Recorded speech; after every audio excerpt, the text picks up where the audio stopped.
চাঁদ মানব সভ্যতার কাছে চিরকালই প্রেম, কাব্যিক সৌন্দর্য এবং রহস্যের প্রতীক, যা মানুষের মনে এক গভীর মুগ্ধতা তৈরি করে আসছে। রাতের নিস্তব্ধতায়, রাতের আলোয় স্মৃতি রোমন্থন করার অভিজ্ঞতা কম বেশি সবারই আছে। কিন্তু একবার ভাবুন তো, কেমন হবে যদি সেই চাঁদের বুকেই গড়ে ওঠে মানুষের বসবাসযোগ্য এক মনোরম শহর। চাঁদ মানব সভ্যতার কাছে চিরকালই প্রেম, কাব্যিক সৌন্দর্য এবং রহস্যের প্রতীক, যা মানুষের মনে এক গভীর মুগ্ধতা তৈরি করে আসছে। রাতের নিস্তব্ধতায় চাঁদের আলোয় স্মৃতি রোমন্থন করার অভিজ্ঞতা কম বেশি সবারই আছে। কিন্তু একবার ভাবুন তো, কেমন হবে যদি সেই চাঁদের বুকেই গড়ে ওঠে মানুষের বসবাসযোগ্য এক মনোরম শহর। কল্পবিজ্ঞান ও কল্পনার জগৎ পেরিয়ে চাঁদ এখন মানুষের পরবর্তী ঠিকানা হওয়ার দৌড়ে অনেক দূর এগিয়ে গেছে। সেই লক্ষ্যেই ইলন মাস্ক এবার চমকপ্রদ এক ঘোষণা দিয়েছেন। আগামী 10 বছরেরও কম সময়ের মধ্যে চাঁদের বুকে গড়ে তোলা হবে একটি বসবাসযোগ্য শহর।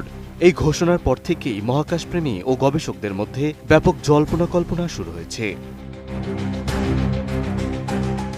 স্পেসএক্সের প্রতিষ্ঠাতা ইলন মাস্ক জানিয়েছে, মানব সভ্যতার ভবিষ্যৎ সুরক্ষায় পৃথিবীর বাইরে স্থায়ী বসতি গড়ে তোলাই তার দীর্ঘদিনের লক্ষ্য। এতদিন সেই লক্ষ্য ছিল মঙ্গল গ্রহকে ঘিরে, তবে কৌশলগত বাস্তবতা বিবেচনায় আপাতত চাঁদকে অগ্রাধিকার দিচ্ছেন তিনি। আমি বুঝি নির্মাণের শিল্প, সালাম স্টিল বোঝে ডিউরেবিলিটি। সালাম স্টিল, মোস্ট ডিউরেবল স্টিল। নিজের বক্তব্যে মাস্ক বলেন, আগামী 10 বছরের মধ্যে চাঁদে একটি টেকসই শহর গড়ে তোলাই এখন তার কোম্পানির প্রধান উদ্দেশ্য। এর আগে মঙ্গল গ্রহে একই ধরনের বসতি করতে তিনি 20 বছরের সময়সীমার কথা বলেছিলেন। এখন সেই পরিকল্পনা দ্বিতীয় ধাপে সরিয়ে নেওয়া হয়েছে। এই অগ্রাধিকার পরিবর্তনের পেছনে রয়েছে সময় ও যোগাযোগ সুবিধা। মঙ্গল গ্রহে যাতায়াতের সুযোগ আসে প্রায় 26 মাস পরপর, সেখানে পৌঁছাতে সময় লাগে প্রায় 6 মাস।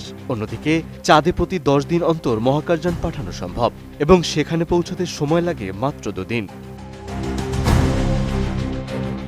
মাস্কের মতে, পৃথিবীর খুব কাছেই একটি বিকল্প বসতি গড়ে তুলতে পারলে মানব সভ্যতার জন্য ঝুঁকি অনেকটাই কমবে।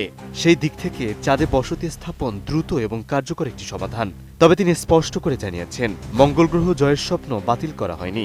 আগামী 5 থেকে 7 বছরের মধ্যে সেখানেও কার্যক্রম শুরুর পরিকল্পনা রয়েছে।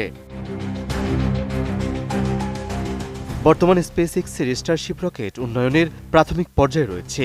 পরীক্ষামূলক উৎক্ষেপণে একাধিকবার বিস্ফোরণের ঘটনাও ঘটেছে।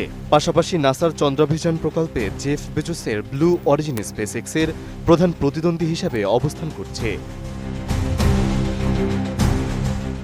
এদিকে চীনের সঙ্গে মহাকাশ প্রতিযোগিতায় এগিয়ে থাকতে যুক্তরাষ্ট্র 2028 সালের মধ্যেই চাঁদে মানুষ পাঠানোর লক্ষ্য নির্ধারণ করেছে।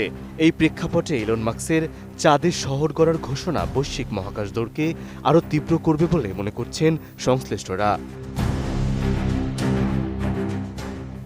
মেহেদী হাসান, এটিএন নিউজ।